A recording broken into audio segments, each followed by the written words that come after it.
खूप सारे डोसे आणि आंबोळे ठोचल्यानंतर माझ्यामध्ये सिंगमसारखी ऊर्जा आली होती. मुळात मी हे किती आंबोळी नरम आहे ते दाखवत होती. त्यानंतर आता दुपारी मी मस्त अशा करकरीत क्रिस्पी अशा अळू वड्या करायला घेतल्या. या अळू वड्यांची रेसिपी आपल्याला पाहिजे असेल तर आपल्या चॅनलच्या लॉंग व्हिडिओवर आहे, जाऊन नक्की बघा. एकदम मस्त सिंपल रेसिपी आहे, झटपट बनने वाले अळू वडी. ओके. आणि त्यानंतर मस्त माझा हा जो तवा आहे ज्याचा आज मी उद्धार केलाय त्याच्यावर तेल टाकलं आणि अळूवडी सुद्धा तळायला घेतली. ही अळूवडी ना कमी आचेवर दोन्ही साईडने गोल्डन क्रिस्पी होईपर्यंत तळायची आहे. बघा, एवढं उन्हामध्ये ना हे सगळं करणं थोडं कठीण वाटतं, पण जर भूक लागली आणि काहीतरी चविष्ट खायचं तर मेहनत तर करावीच लागणार ना बाई. त्यानंतर मस्त असा गरमागरम भात घेतला.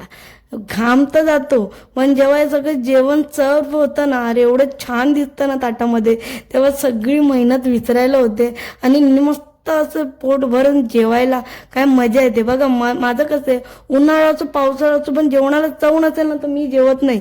मी आहे नाटकी. तसं तर भूक लागल्यावर मी काही खाते, पण मला चविष्ट जेवण खायची आवड आहे. मग भले ते सिंपल का असू नये, पण त्याला एक वेगळा टच असला पाहिजे, म्हणजे ते जेवण मस्त जातं रे.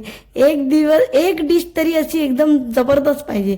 तर आपली आजची दुपारची सुपरस्टार डिश होती ती होती अळूवडी. मग अळूवडी आणि सांबार आईला दिलं. ते सांबारची डाळ अख्खी होती ना, तिथे छान लागते.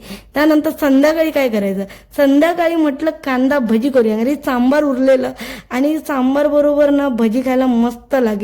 मग याची सिंपल रेसिपी आहे, पण फक्त कांदा ना असा मस्त लांब लांब कापून घ्यायचा आणि त्यामध्ये फक्त तिखट मसाला आणि हळद आणि मीठ एवढंच टाकायचे, 3 गोष्टी. आणि जिरा पण टाकू शकता जर तुम्हाला आवडत असेल तर. आणि असं मसळायचं, पीठ मसळतो ना तसं तसं मसळून घ्यायचं. आणि मग बेसन टाकायचं. बेसन लागेल तेवढंच टाकायचं. बेसन टाकत जायचं, मळत जायचं, टाकत जायचं, मळत जायचं. जेव्हा ती कन्सिस्टन्सी ह्याची अशी होईल ना, अशी म्हणजे अशी बुलबुलीत, थोडी जास्त पण बेसन लागू नये म्हणून ना थोडं थोडं करत टाकत जायचं. आणि पाणी म्हणजे नावाला टाकायचंय, कारण की मीठ टाकल्यानंतर कांद्यातून एवढा रस निघतो ना की त्याच्या रसातच तो भिजला जातो. आणि मग काय मस्त गरमागरम भजी तळायला घेतली आणि भजी ना एकदम छान झालेली. पण कधीच ना घरी बनवलेल्या भजीची चव आहे ना बाहेरच्या भजीसारखी नाही लागत. काही बोला, ते त्या लोकांचं सिक्रेट असतं काहीतरी. ते सोडा पण टाकत असतील. मी घरी काय सोडा नाही वापरत, कारण की घरी खायचं तर कशाला एवढं. पण छान झालेली भजी, जेवणाबरोबर उत्तम लागत होती. थोडी कुरकुरीत, थोडी नरम, अशी ही आमची सिंपल थाली आजची तयार आहे. आणि या पद्धतीने आमचं रात्रीचं जेवण परिपूर्ण असं तयार झालेलं. जर तुम्हाला हा ब्लॉग आवडला असेल तर मग व्हिडिओला लाईक करा आणि चॅनल नवीन असेल तर सबस्क्राईब करा. आपण